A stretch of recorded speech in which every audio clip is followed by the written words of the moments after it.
man. It Rob feels Brown, like, Brendan is it Martin here Monday, with you. Tuesday? What day is it? Happy Memorial Day, Rob. Yeah, it was Late Memorial Day. we have, it's still raining here. It's been raining Oh, since really? late Friday night. And I mean, we had it in April. It was big, but this is close. The monsoon season, we're about twice We're normal for the month of May. We're twice as much as normal, but we got a lot to talk about. Jordan Davis Hill, Dogs 24/7 Sports, is in Destin at the SEC spring meetings. Loren Meadows, the Lowdown with Loren Meadows, the Buddy Martin Show, Gatorbait Media. He will be on with us at 15 after. And then Yancy Porter, Rebel Yell Hotline, second half hour, along with Rodney Orr of Tider Insider. We'll try to make it in. It's the summer schedule. He's got grandkids, got to get them all over Tuscaloosa, but we will cover a lot of ground. The baseball SEC meetings. Yeah. It's party, man. Yeah, and the regional meetings, the regional baseball tournament, everything starts Thursday, Friday. We've got a record 13 SEC teams in there. Look, take a picture with your with your phone of the QR code.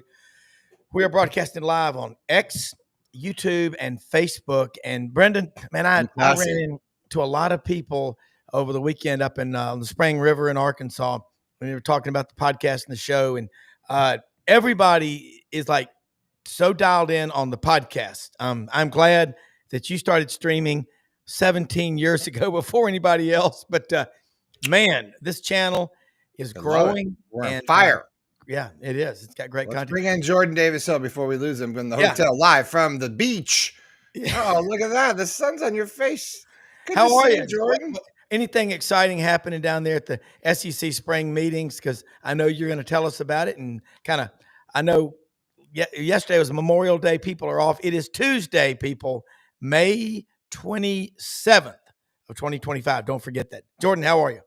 I'm doing good. And ask me in about probably 5 hours about what's going on down here, because today's really when it's going to pick up. Okay. Greg Sankey spoke on Monday afternoon and had some interesting stuff there. But it's this is one of those like milestones of the off season. Once we get to spring meetings, it's like, okay, the season's almost here. And then when we get to media days, that's like, all right, everybody get ready, because the countdown's really on.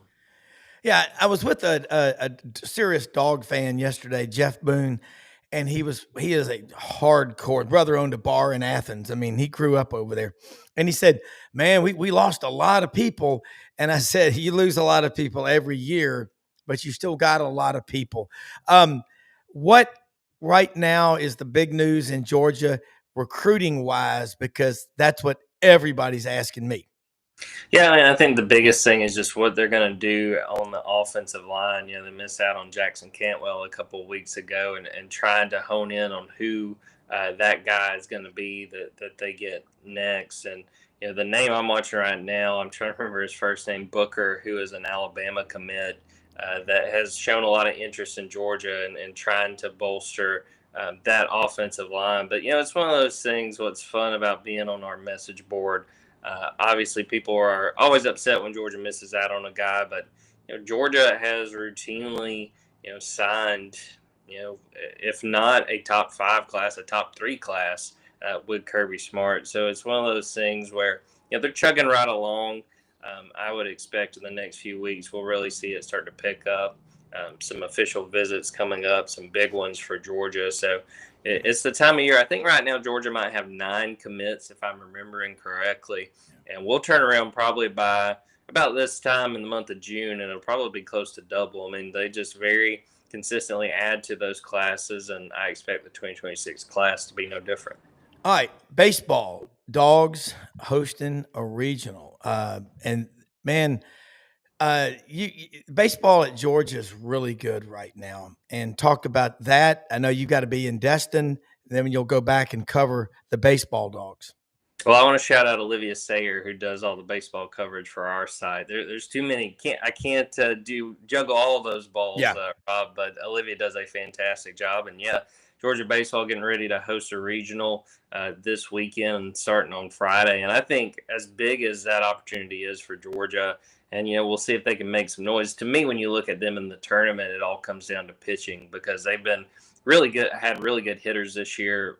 Some really great power numbers, total bases and slugging percentage. They've been one of the better ones in the SEC. But I think the biggest thing for Georgia baseball right now is kind of looking more toward the future. They were able to agree to an extension with Wes Johnson, the head coach. Yeah. He signed through 2031. Wes is a guy that was getting a lot of buzz for that Mississippi State job. And he's a guy that I think it was 2016. He was Mississippi State's pitching coach. Yeah. A lot of people looked at him, especially the success he's had in just a little over a year at Georgia, and said, that he would be a natural candidate for one of the bigger baseball jobs in the sport. So getting him agreed to, him getting a financial boost, I think that was very wise of Josh Brooks, who Georgia athletic director, who we talked to last week. And, I think he deserves a big kudos because he said, look, this has been in the works for a little while. And I really think, just based on the tone and some of the things he was saying, that they were kind of working toward an extension before the Mississippi State job ever kind of came open. Yeah. So Wes Johnson's a guy you want to hold on to. I think that's really big for Georgia. And I think that bodes well for them, even when you look past this year's tournament, because I think that he is a very, very good head coach. In college football, a lot of schools, or most schools, they'll look for a Saban disciple. In college baseball, you want a pitching coach. You look at LSU's coach. Look at Wes Johnson at Georgia. Look at Butch Thompson at Auburn. That seems to be the secret sauce. Now, you look at Georgia's. Someone also asked me, I was around a lot of people. We were trout fishing, caught over 600. Let me just be honest, the hatchery was flooded, and the fish they're jumping in your boat. But a question was brought up, is how big a deal is NIL for baseball in college as compared to other sports, mainly football and basketball? And I want your answer because I already told him what I thought. Well, I think it's one of those things where it's just expected in all the sports now. Now, the amount of money, it probably depends on the prospect. But it was interesting last week. We were at the UGA Athletic Association board meeting, and they had some of the other coaches for Georgia sports that were there that spoke. Women's tennis, who shout out women's tennis. They won the national title a couple weekends ago. Yeah. Women's golf's coach was there. The women's soccer coach was there. And they talked about that NIL comes up with all of their teams too. So I think it's a piece of every college sport at this point. But the amount of money, I don't think quite compares to football and men's basketball. But I'm sure that some of those high caliber recruits in the baseball world, they're going to command a lot of money. In any of those sports, if you're willing to put the money toward it, you can get as much bang for your buck as you can. So I don't think it's quite as big a factor, but I would be lying to say it's not a factor at all. I think, kids in this era of college athletics, whatever sport it is, the amount of money might be different, but I do think that NIL does play a factor in those recruitments. The 35 scholarships now, 11.7 spread out over 35, basically a third to each. Is everybody now with NIL pretty much 100% funded? Well, I'd be lying if I said that I knew for sure. Okay. Just on the baseball side, but I do think that that has helped kind of bridge the gap for people, and I think that even helps on the football side. I think a guy like Dan Jackson, who walked on at Georgia, I don't know that he was ever officially put on scholarship, but he made it clear, and Kirby made it clear over the last probably couple of years that he was at Georgia, that he was taken care of. I have no doubt that baseball is very similar. And now, we're getting ready with this House settlement, that baseball will have more scholarships. I don't think you're going to see the partial scholarships that we were used to seeing, and trying to offer this, this much of a scholarship to a guy, and a guy having to weigh his options that way. Yeah. I do think that's going to be a big change once the settlement is finalized. All right. So yesterday, Greg Sankey made some remarks and was asked a lot of questions. I did not see it. I was working outside and missed that. Can you tell us what got everybody all riled up that he said to whatever reporter asked him whatever question? I think the biggest thing is just the future of the playoff. And the biggest conversation right now is automatic qualifiers. There's a very popular model that's kind of being pushed out there where the SEC and the Big Ten would have 4 automatic qualifiers in a 16-team playoff. And, Greg Sankey kind of pushed back on the SEC being all gung-ho for that. And I do think he made a fair point where he was like, sometimes we would be kind of selling ourselves short to only try to get 4 teams in the playoffs. So I think Greg Sankey was trying to sort of make a statement on, he's sort of riding for the conference. And I think that he's in a situation where at times he's being painted as the bad guy, him and the Big Ten commissioner, because of, the SEC and the Big Ten's power right now and being able to basically say what's going to happen with this playoff. So I think that was a big part of the conversation. I'm really interested to hear what comes out of today. He will talk probably about 4:30 Central Time, if I'm remembering correctly. Actually, it might be 5:30 Central to close out the day. And I know he's going to get a lot of playoff questions. I think he's going to get a lot of House settlement and revenue sharing questions. And yeah, this is one of the more interesting spring meetings, because I don't know how much, like conference legislation is going to be passed and how much they can actually do because the House settlement isn't finalized. But I think there's going to be a lot of conversations behind the scenes, and I think there is the potential for some really candid discussion and for some folks to let the rest of the conference know just what they think of the really just the future of college athletics as a whole. All right. So before you go, the checks that are handed out, the revenue sharing as conference, Texas and Oklahoma, and we hadn't even finished this year yet. So they don't count. Do you know what the amount is from the 23-24 academic year for sports? I sure don't. I'm just curious. We haven't, so we don't know it, but we will in a day or two. Yeah. I think we will get that information. Okay. So, what did Sankey say about Tennessee? I saw the brief comments that he inadvertently backed into a comment about the Tennessee situation. I'll be honest, I didn't get to see that one. Yeah. So I was he says I was just reading this morning. He indirectly referenced the challenges with Tennessee's new state law allowing schools to bypass NCAA revenue sharing rules, signaling potential conflicts with the SEC compliance efforts. I guess so. Yeah, and I think that will be a conversation that comes up a lot, and I am fascinated to see what other athletic directors say, because I do get the sense that they're, basically all the other teams not named Tennessee are not happy about that being on the books, because this was sort of the point that Georgia's president, Jerry Moorhead, made last week when we talked to him. It's like, look, if the revenue sharing era is going to work, everybody's got to play by the same rules. Yeah. And we don't even have the settlement finalized, and Tennessee's already trying to make loopholes in how they are governed. So that the Tennessee thing is really, when I was talking a minute ago about some candid conversations, I think that is going to be the brunt of those candid conversations. Yeah, that was talked about a lot over the weekend, and I was with fans of 7 different SEC schools, and of course, some of them don't like Tennessee. Some of them love Tennessee. But I've never heard the thought of a school, one of the original founding members. It's like being voted off the board by the shareholders. Just the CEO was relieved of his duty. That's okay. So before you go and let people know how they can follow you, what questions, if you've got a couple of them that you want to ask, and I know you will, I've seen you in action in media days, and you're never afraid to ask, because you got a lot of people out here, kind of some of them on pins and needles waiting for the House decision, but there's other stuff that you know about. Yeah, man, I think the Tennessee part is going to be a big part of the conversation with when we get a chance to talk to Kirby Smart. I don't know what time that's going to be, and I do hope we get a chance, but I do want to ask Kirby about if the SEC moves to 9 games, if that's going to change how Georgia schedules its non-conference games. Because traditionally, basically, they're going to play Georgia Tech every year, but basically every other year they wind up having a pretty marquee non-conference game other than Georgia Tech. Oregon, Clemson, Florida State's on the books a few years from now. I think Louisville next year, Ohio State in like 2031, something like that. But will that change if the SEC moves to 9 games, which I do think there's momentum toward that?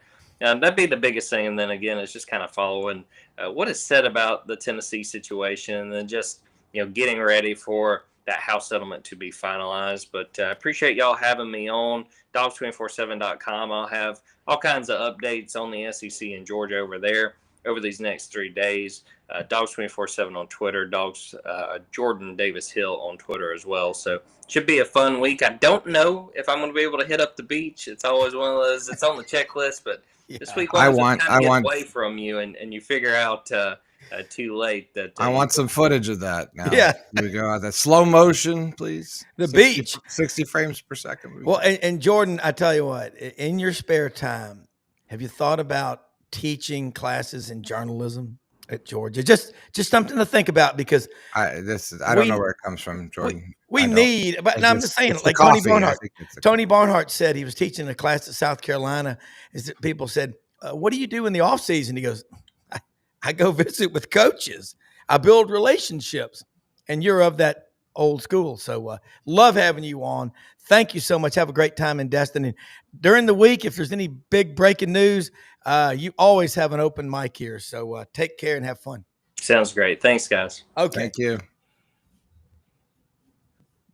Hi, Loren Hill. Or Lauren, I just turned off Rob. Sorry, Rob. My bad. What's It's Tuesday. How you guys doing? It's Oh, Tuesday. yeah. 3 days Orange, off. you glad to see us? Yes, sir. Glad to see us. Orange, Knock, I love that shirt. I That is appreciate it, man. Because it's Do you- orange. How many Gator Gator shirts do you orange have? is what Shout out to Rebecca Martin Dubeck, man. That's a My special. sister. Yeah, that's a special from Sis, man. You said what now? How much? What? How many Gator shirts do you have? More than 50? Dude. Yeah, quite It's a bit. It's Between him and I, we could probably open a shop. Yeah, definitely. Yeah. You know, and then I used to be a little bit more chunkier too. So there's about 50 more 2Xs out in the garage too. So Well, my kids they've taken my retro stuff. I mean, hell, when Terry Bowden was at Auburn, he had his own line of clothing. And I still have of course, Max and Wilson have taken them, absconded with them. But Lauren, I had a blast on the show last night with you and Franz Beard, the Iron Duke. Buddy was on there. Yes, sir. Okay, so Gators going to that regional up in Conway, South Carolina, coastal suburban Carolina. Myrtle Beach. Yeah. and look, they won it all Bedroom in 16. community. We got that. So Gators are playing some really good baseball right now. Second, you talk about Lazarus. We read about him in the good book. The Gators at 1-11, but as long as Kevin O'Sullivan is the coach, and he's been to 7 or 8 College World Series? This is the eighth. This the is eighth. unbelievable. 8th attempt. Yeah. Okay. In his time at Florida, there are schools that haven't been that many times in their school's history. Right. So, and we talked about that that staff at Clemson that he was on before he came to Florida. Let's talk about the Gator baseball bats, pitching, whatever. Yeah, I think it just speaks to Kevin O'Sullivan is somebody that, I tried to equate it to, another sport where you're like, they're always there. No matter what happens, they find a way to get there. And it could be like a Gonzaga in basketball or even, at times, even Duke, where Krzyzewski would be down, but then you look up, they're in the Sweet 16 again. It's just his ability to get the best out of, the best out of his players throughout the season and stay the course. I mean, they were dead in the water. I mean, it was like they're not going to make the tournament.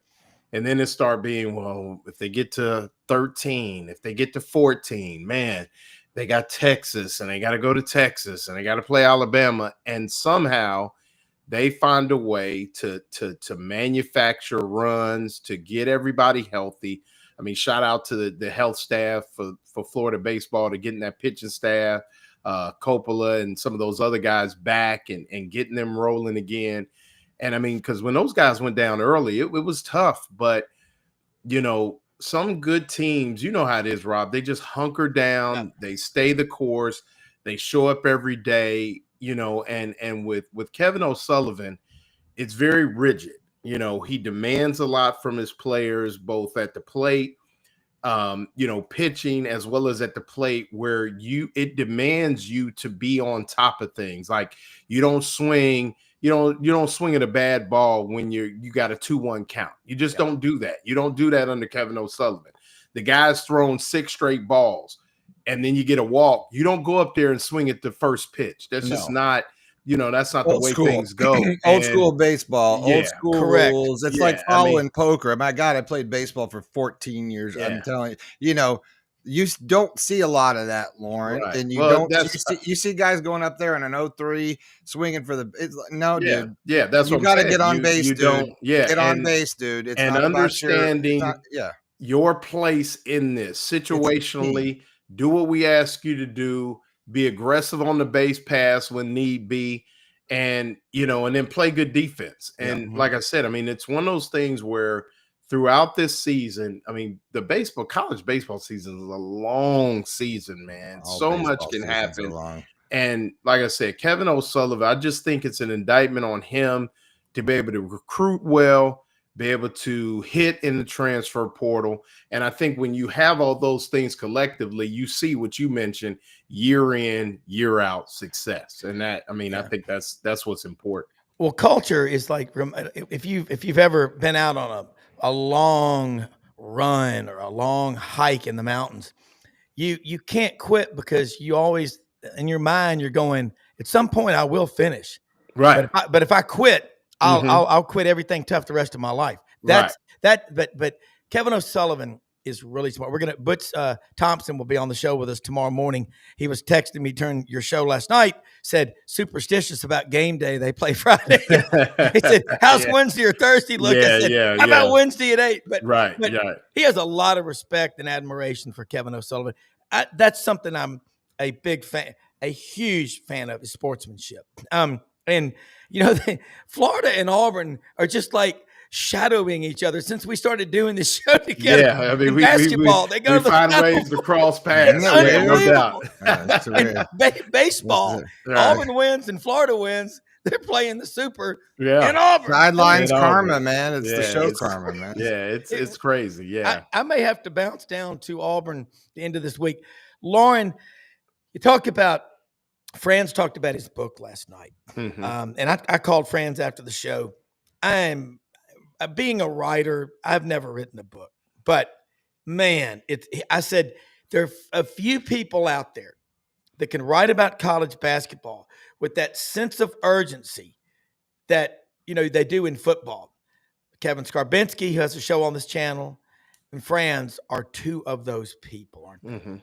Yeah, I mean, Franz is, as a writer for Gator Bait, kind of a shameless plug for myself a little bit, but check us out in all about shameless plugs. I mean, come on. But as a writer, somebody who writes and things like that, I'm always looking for that Franz Beard article. Yeah. I'm always comparing myself to Franz and his ability to make you laugh, make you cry, get emotional. And I think more than anything, as much as Franz would love to talk about the 06, 07s, the 04s, as they call them, that crew, I think he probably had more fun with this group than he had with that group, just because he really got to sit back as someone who has watched basketball, fell in love with basketball. I mean, we know how he feels about guys like Maravich and others. But I think with this group, they were such a fun group to be around. Todd Golden is such an approachable guy. I think that, when he really sits down and really dives into this book, it's going to be something that is just unique because it's going to be so personal to him. And, I got to talk to Franz. It was tough to get to those guys, Chris and Franz, when we were all in San Antonio. But just through the conversations, through text and things like that, you could just tell Franz was having the time of his life. And, Franz has been through some personal heartache here recently. And it was almost like you take that and you add it with the run that the Gators were on. I think it was like a positive for him, almost like a therapeutic type of writing that wasn't there in 06 and 07. So I think, with this book, I mean, I'm really excited to see what he and Carlton Reese and I mean, the pictures are going to be unbelievable from Chris Spears. I mean, I haven't even seen everything. I need to go back and look in the kitty and actually see, because we have a thing with the right where we can get picks from and things like that. I haven't really gone back. I've been so busy. I haven't gone back and looked at the San Antonio picks, and I bet you just probably 500. Just unbelievable. I mean, so Maybe. Yeah, I mean, you have that, and just with that, when this is done, and things like that, there's been other little coffee table books that have been out, and not to knock those, I'm sure those are great. Shout out to Kevin Brockaway and his bunch, that did theirs. But I think for France, and like I said, the timing of it with some of the personal heartache, and now this almost like a jubilation of his creativity, I think it's going to be really good. I'm really looking forward to it. Well, the great writers, I mean, you think about Hemingway, Faulkner, whatever they did, they always made you feel part of the story. And when Franz is telling a story, that's you feel like you're there. I think that's really special. All right, we talked about these spring meetings coming up in Destin. I won't keep you that long. I know you got a big busy day and your job, which we're all trying to get out there and hustle. But I don't want to keep you tied up too long in traffic. But the Gator Nation, every SEC fan base responding to that story about Tennessee. And it was brought up on my trout fishing trip this weekend.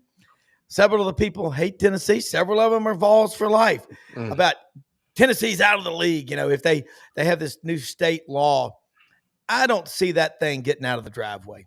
No, those things. I mean, I think it's slow news day. Yeah. I mean, when we look at things and how, I mean, as much as us with the good orange on and the good blue on, so to speak, the right orange and the right blue. I mean, Tennessee. I mean, let's face it. I'm still mad Auburn doesn't play Florida every year. I am too. I mean, I'm really upset that how could you not have the third week of September be Florida, Tennessee? I mean, shame on the SEC. So to even think that the SEC or that Tennessee would never be the pillar that they are in the SEC, and they are.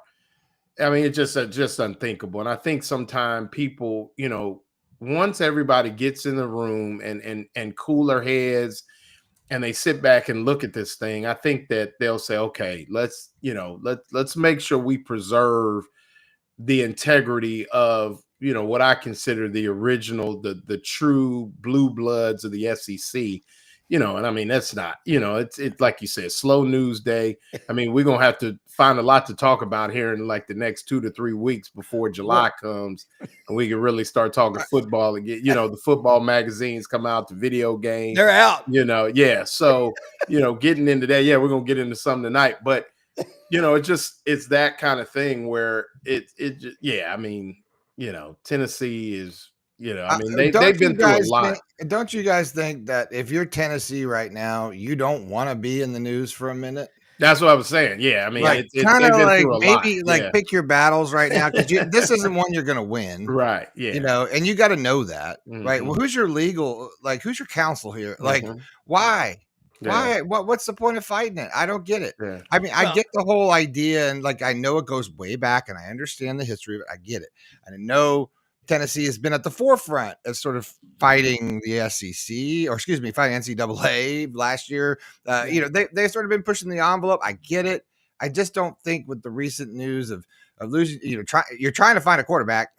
Last check, somebody, to replace, it just blows my mind as a former media director that this would be something that it's okay because it's all about perspective right now. It matters what other players and people think. You don't want drama. Yeah. Well, the reason a story like that, if you're Temple, and remember they got kicked out of their league because they were so bad in football, but Tennessee is a founding member of the SEC. They're not going to go anywhere. I mean, but it's a story out there. Just like if it was Missouri, it would be a story. But Missouri doesn't have the history that Tennessee has. Tennessee has a rich history going back to 1892 when football started in the Deep South. Loren, I'm just saying, just like maybe just not do it right now. You just got out of the news. You're still on topic of conversation, and you don't want to be that lingering conversation right now going into these off months because that just kind of ruminates, doesn't it? It really does. And Loren, look, let me say hi to Yancy Porter, Rebel Yell Hotline. Yeah, I've been to I know where Yancy lives. I've been to his house. Yancey's cool. I need to Yancy, I'll be there in November, man. We definitely gonna have to link up. I'll be there for the game. So we'll definitely have to link up for sure. Yeah, man, I'm looking forward to this season. I'm looking forward to the NCAA baseball tournament first, and then Yeah. preseason football drills, and then get the ball rolling in the fall. It's going to be a great year. Yeah, and shout out to the Ole Miss Lady Rebels, man. Knocking off the Hogs. Smelled like bacon in Fayetteville. I like it. You know, I'm not a big but you know, I'm gonna put my cards on the table. You know, I'm not a big Oklahoma Sooner softball fan. I don't like the Hogs in softball either. So it's good to see the Rebels and the Gators in Oklahoma City for sure. Yeah, they had won, got into the final 8 in the golf over Florida State yesterday by 1 stroke, and won the national championship individuals. So it's been one heck of a year for Ole Miss this year. That's for sure. No doubt. It definitely has. And I was watching yesterday, SEC Network, slow day. They had a inside Ole Miss football. Pete Golding, guys, was just castigated and thrown overboard at Alabama. And I was like, Roman Harper, I love what he said on this show recently about, I read other people, I watch, I listen. He goes, but I make my own opinions, because if not, their opinions become my opinions. I've always thought Pete Golding was a pretty good coach. And Yancy, he's going into year 3 at Ole Miss. The guy has got the attention of the defensive players, and the Rebel defense. I mean, if they're really good, Kiffin's going to have it on offense. That's pretty much the 10 win or more mentality at Ole Miss now, isn't it? Yeah, that's what really stabilized Lane's program, was the defense, right? He was trying to outscore everybody 55-48 those first couple years, and he had some success doing it. But you all know, and we all know that in order to take that next step, you have to be elite on both sides of the ball. Yep. And Pete's he's as good as anybody in the country. I don't know where that came from some of the Alabama fans, but how's that working out for them now? Yeah. Pete, he can recruit, but he's just really he's way smarter. People want to give him credit for, and I think, like, defensive linemen. And one thing, Loren, that Yancey's so good at is giving us a number of defensive linemen that the Ole Miss coaches trust. A few years ago, it was like 13 or 12. Then it's, Yancey, what's that number of trusted defensive linemen? Because if you don't have, what the old saying is down at the general store in the muck, don't you? In Immokalee, Florida, it all starts up front, young man. Yeah, I don't think it's quite that deep. I do think they're going to be very talented on the defensive line, but I think 8 to 9 is where they are right now. Okay. Last year, they were at 10 or 11. The year before was at 12, 13. And, last year had more star power at the top, right? But they had 6 freshmen tutoring underneath those guys last year, and they feel like they're going to be really good. They feel like those guys are going to have a 2-year run. But I say 2 years because a lot of those guys probably end up going pro early after their junior years. So, they're big and long, and I think they're going to be really salty on that front 7. Again, where the question marks will lie, there's depth at corner, and really at safety too. The more length at safety, they need to get longer. They picked up a couple good guys in the spring portal, but there's not really a whole lot left on the bone in the portal right now. But they would certainly love to pick up 1 or 2 more DBs. Loren, you hear that number, maybe 9 defensive linemen they can trust. Flipping over to the Gators, and Rodney Orr, hopefully going to be able to join us in a minute. He's in the carpool right now. So he's almost ready for the summer schedule. No worries. What's the number the Gators have on the defensive line? Trusted defensive line. I'm gonna go a little lower. I'm gonna say it's probably around 7. Okay. and it's a really talented 7. So, that's where it's 7 solid. Whereas before it was like, hey, we got to find 7.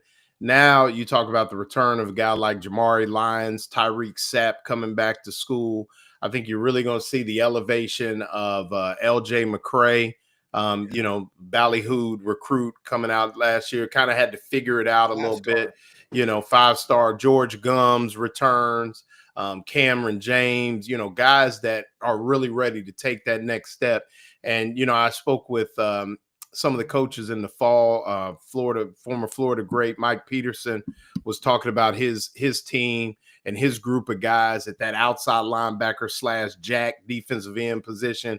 And the young guys have really, they there's a reason why, unfortunately, a guy like Justice Boone, who, was a starter in the mix, is now at Arkansas now, because those young guys are coming. So, 7 guys that they really like. They're going to be young, but extremely talented. So, that's where they are. And like you said, like Yancy said, you got some guys that learned under some elder statesmen, a little bit more athletic, ready to take that next step. And I think that's where Florida is really going to be. You saw them kind of come on with some of those young guys getting more tick. You talk about on the second level, Aaron Childs and Aiden Childs, Aaron Childs, and then, Miles Graham, who, we talked to his dad on the show, making that next step, really making the Gators a lot more athletic. So, I would say 7 on the D line, and maybe anywhere between 5 to 6 at linebacker. So, that could be all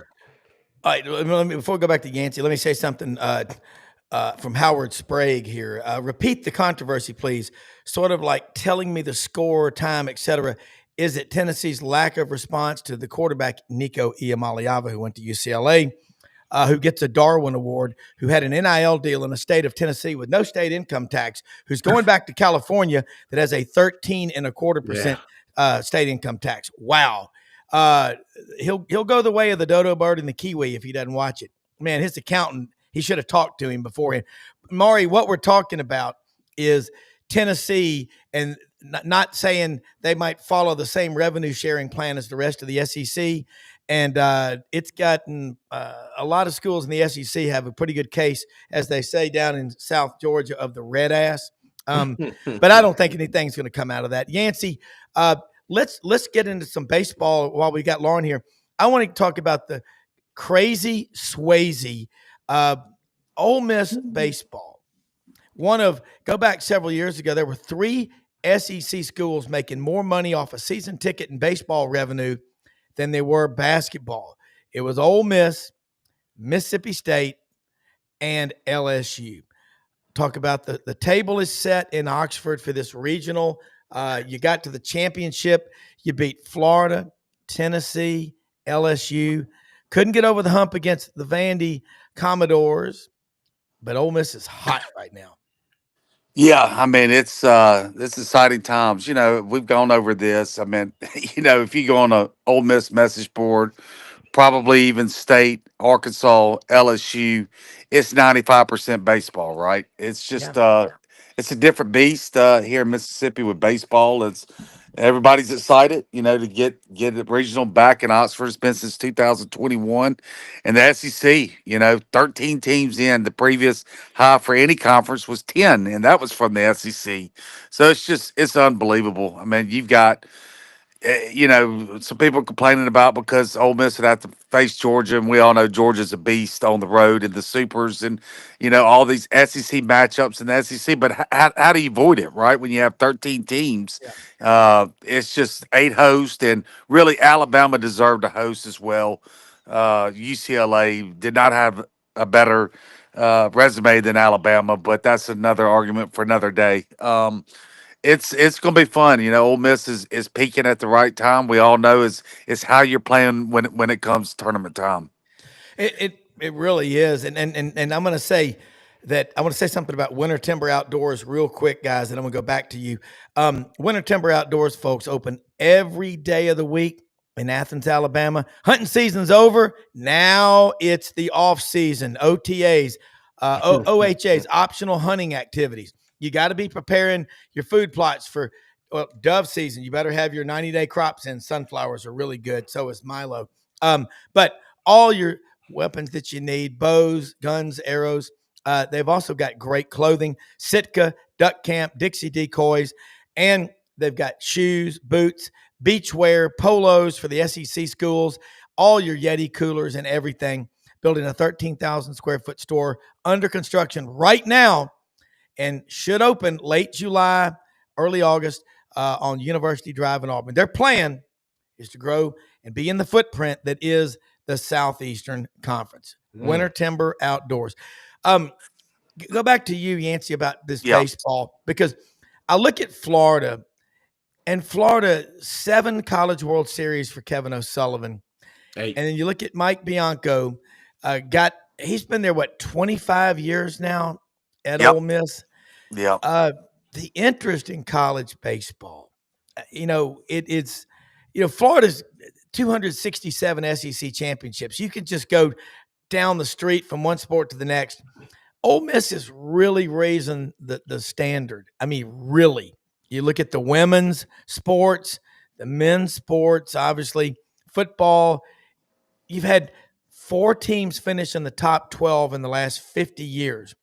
3 of those have been Ole Miss teams that have done it in the last 4 years. But baseball right now, it's got the national championship. What's the ceiling on this Ole Miss team? Well, I mean, I really do. I think there's 8 SEC teams that have a chance to win it all, and I include Florida in that group. I do too. I think Ole Miss is one of those 8. They're pitching at an extremely high level right now. Outside of that Sunday matchup with, or I guess Saturday last week against Auburn, they've been pitching the last month at a very, very high level. Bullpen is lights out right now. Hunter Elliott's back to the form he was in as a freshman. He missed the next 2 years with an arm injury, and they got that Friday guy. The question mark with Ole Miss, like all power hitting teams, is how are they going to hit on the road? They're just like Georgia, right?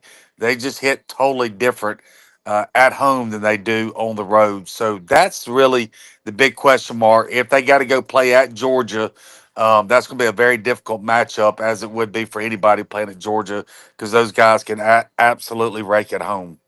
Yeah. Speaking of hitting, Loren, we talked about it on your show last night, on the Buddy Martin show. Tennessee loses 5 guys off that national championship College World Series team from last year that hit 20 or more home runs. This year, they've hit 122. Now, on what aisle do you get those bats? On aisle 7 next to glass eyeballs? I mean, hey, I want a volunteer bat. Right. Well, my grandson Roman, he has a bat that looks like a pencil, and he says it's the magic pencil bat. So maybe Tennessee is using those pencil bats from Dick's, because once we got him that pencil bat, he started hitting. I don't know what happened. So yeah, I mean, like Fran said last night, Tennessee, once again, very like Georgia, and other schools, they hit a lot more home runs at home than they do on the road. But defending national champs, and I mean, it's going to be interesting to see where those bats go once things get a little tighter. I'm sure they'll knock the brakes off the ball, this weekend. But then as things get a little tighter, will those bats remain? But yeah, I mean, it's the same thing. They've really the last 2 to 3 years, they've just really made their bones, hitting home runs. Yeah. Do they still do the fur coat? They still put on the fur coat. Yeah, they do. All that. They do. So they got some swag with it. I mean, they've embraced it. It reminds me kind of, like the Bash Brothers back in the 80s, with Canseco and McGuire and those guys. And, that's a whole nother story, but let's just keep it baseball. And, where they embrace, just knocking it out the park. And that's become that team's identity. So, yeah, I mean, you're right. Wherever they got those bats from, or whoever's teaching them to swing it, they got it going for sure. I've always been sort of on alert when I see some guy walk up to the plate whose forearms are as big as his thighs, and some of these guys get a visor coming over their eyes, right. change shape. But I go back to that, and Sammy Sosa comes to mind. Yeah. Hell Well, of a it player. speaks to, and it speaks to just, it used to be, everybody's in the weight room now in every Oh, sport, God. man. And that's the We thing. live Those there. guys, I mean, and a lot of those guys come from football backgrounds and, basketball. A lot of guys were 3-sport athletes in high school, things like that, which makes them twitchier, makes their hips faster. I mean, just like you said, their forearms are huge. I mean, they're using that gripper and they're, I mean, it just got everything going, and it's just tough. And what people don't realize, and we talk about physics, is one of the girls for Georgia hit a ball off of Keegan Rothrock in the super regional, and it wasn't that it was a bad pitch. It just came in so fast that the girl was just able to get the barrel on it, and then it left. So that's the other thing. When you got guys, if you can get hold to a 90-mile-an-hour fastball kind of swinging at it, I mean, just the reaction, the physics of it jumping off the bat, I mean, guys are hitting it further because the pitches are coming in faster. Yeah. I mean, just That's- so it's crazy, man. I mean, these It kids is. are Good point. just such great athletes now. And like you said, I mean, the center fielder, at Tennessee, probably caught 60, 70 balls on the football team as a receiver, or played free safety, or I mean, it's just crazy now, man. It's wild. I look at Tony. I like Tony Vitello's competitiveness. I mean, but you see some stuff in the post game handshake lines. That's you got to stop. Yeah, you got to be careful. Yeah. With that. You got to be careful with that. And that's not good for the game. But he's a hell of a coach. He's a motivator. And Yancy, I look at Mike Bianco. Go back in 2022. I mean, they had already ordered the headstone, and picked out the flowers. And then they win. I'll never forget driving back from the borough on a Sunday, listening to the Ole Miss Baseball Network with David Kellum as they counted down the seconds, on that when of course the last pop fly that Ole Miss caught, and he goes, he talked about if you've ever worn the Ole Miss red and blue, and just what a powerful. What's David been there 42 years as the play-by-play? See, he's the reigning play-by-play guy. I don't think just at Ole Miss, the SEC, but maybe in the whole country, isn't he? Yeah, and David, he keeps himself in such good shape. Don't be surprised if he's there another 15, 20 Go years. for it. He's I mean, the guys, He is. he's unbelievable. What a great guy too. And speaking of baseball and Rob, I know you follow Auburn there. They're probably the most consistent hitting team, whether they're at home or on the road, and they're going to be one to watch. And Butch there's incredible head coach, great, just as good as a person as he is a coach, and that's. I would not want to face Auburn. I'll tell you that anywhere. They're Butch has always had the pitching. It's always hitting that's kind of held him back a little bit. But this year he's got the hitting like probably nobody else in the country. And that freshman second baseman, good gosh, he's an animal. So Auburn's going to be really really tough to beat anywhere. I don't know if they have that dog Friday starter. That's might be what could hold them back, like Ole Miss's inconsistencies on the road versus at home hitting. Same with Georgia; they're the same way. Every team's got a few chinks in the armor, right? With the NIL and the portal, it's just you can't hog all the players anymore. So there's some chinks in everybody's armor, but it's who can hide them the most, and really who pitches the best come tournament time, because good pitching always beats Butch good Thompson hitting. will be on with us tomorrow morning, batting leadoff at 9 a.m. Eastern. And you know where he's from, don't you, Yancey? Amory, Mississippi. But he's from a suburb of Amory. He talks about it on the show. He said, I grew up in a trailer in Coontail, Mississippi, which is a suburb of Amory. And it's the greatest country in the history of the world, man. I mean, Butch is special. But the thing I love, again, is the coaches. There's a fraternity among these coaches, and fans need to look. We all want to win, okay? But I don't hate anybody. I love my school, but I love every school in this SEC. I get as fired up. My wife says, as their own fans do, but I do. Now, obviously, and doing this show is so much fun. It's like getting to go to the candy store and get 16 pieces of candy every time I do this show.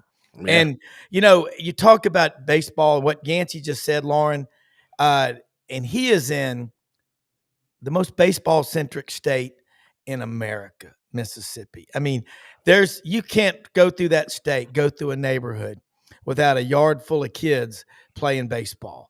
That Norman Rockwell, come back to Mississippi, come back to these little towns and see it. And you know what, Loren? I think Florida's got it so good.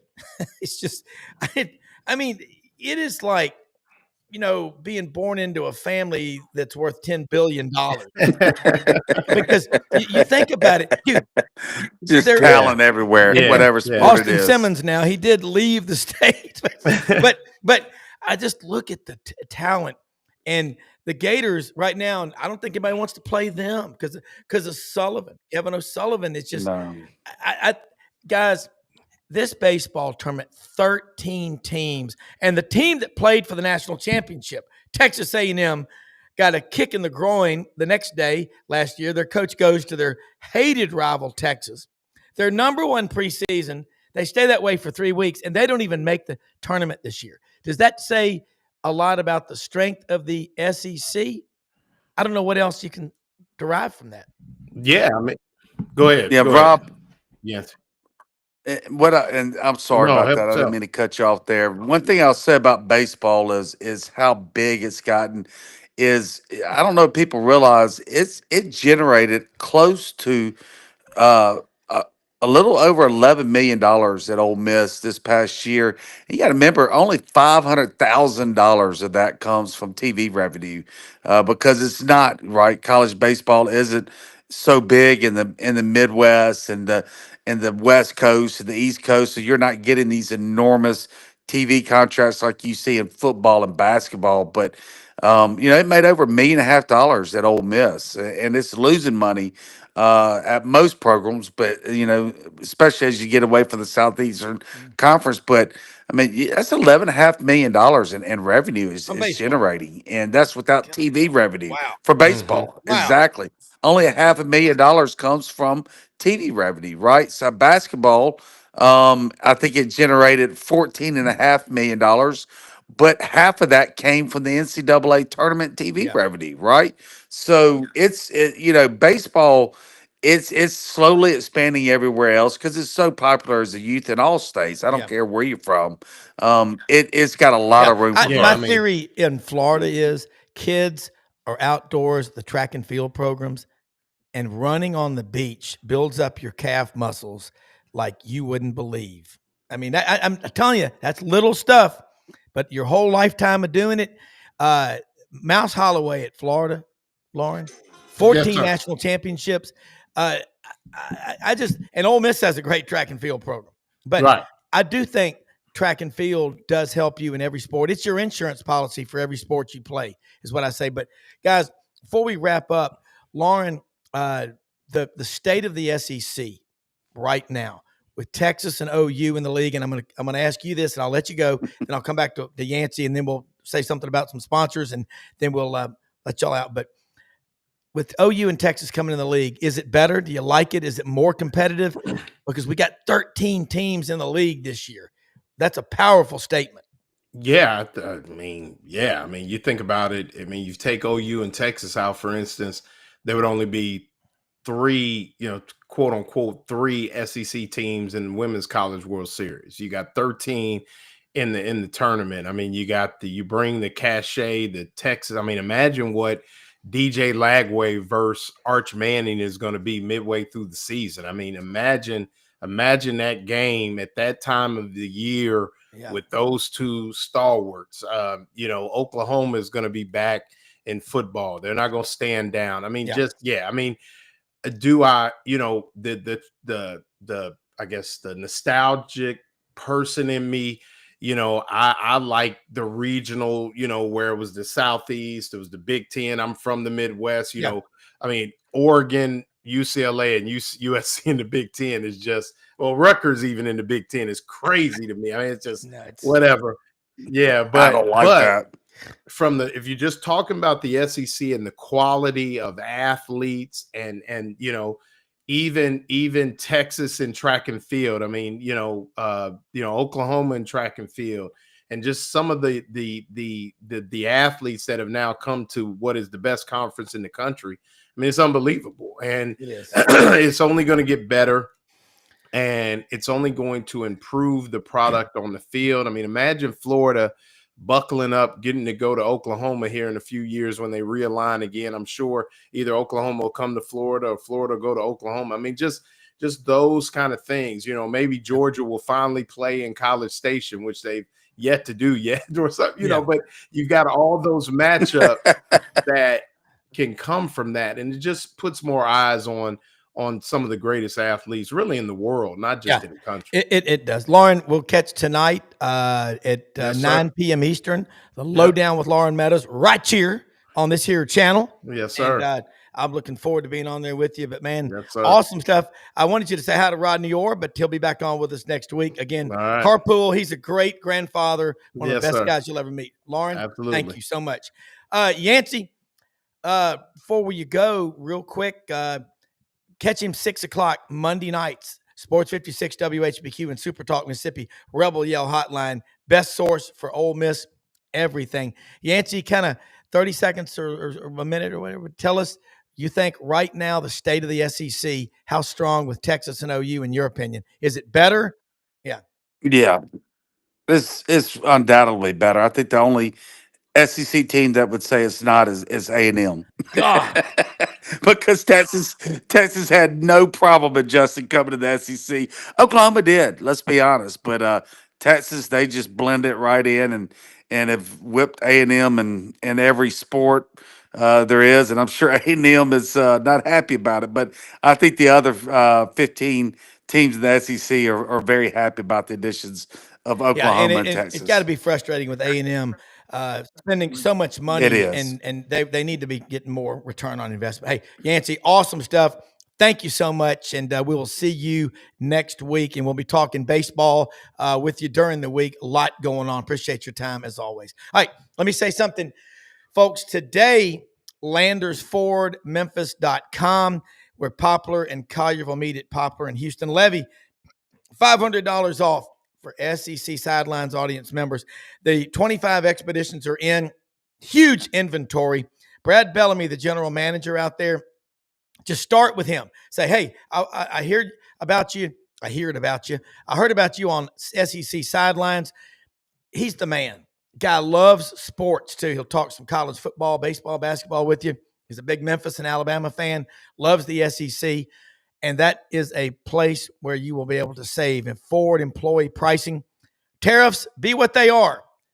Your life gets better when you walk on that huge lot with a ginormous inventory. The 25 expeditions, as I mentioned, the Broncos, the F-150s, they got them all. And the women love those red Broncos, the Sasquatch, man with the big tires. They love them. They're great looking. Okay, right down the street from Hewlett and Dunn Boot and Clothing Company on the historic square in Collierville, Tennessee. Man, they've got so many pairs of boots. We talked about that a lot, but you won't find better boots anywhere. Hats, Outdoor Life, Barber, Filson, STS, Pendleton, Schaefer, okay, Duckheads. They even have the Duckhead blazers, button-downs, polos, ginormous selection of great-looking men's and women's clothes. They're open every Monday through Saturday, 10 a.m. to 6 p.m. Just head out east on Poplar to Collierville in Shelby County, right next to Germantown in Memphis. It's right there. It's a great place to spend time. Charles Hall and the staff will get you taken care of. Hey, Mother Teresa said it best. We can all do something. We don't have to do everything, but we can all do something. Find ways to help people. Most often we see the face of Christ in the least among us. And don't ever forget, pick up a tab when you see first responders and our veterans. We live in the greatest country in the history of the world. For executive producer Brendan Martin, Rob Brown saying, see you tomorrow and watch us tonight on this channel.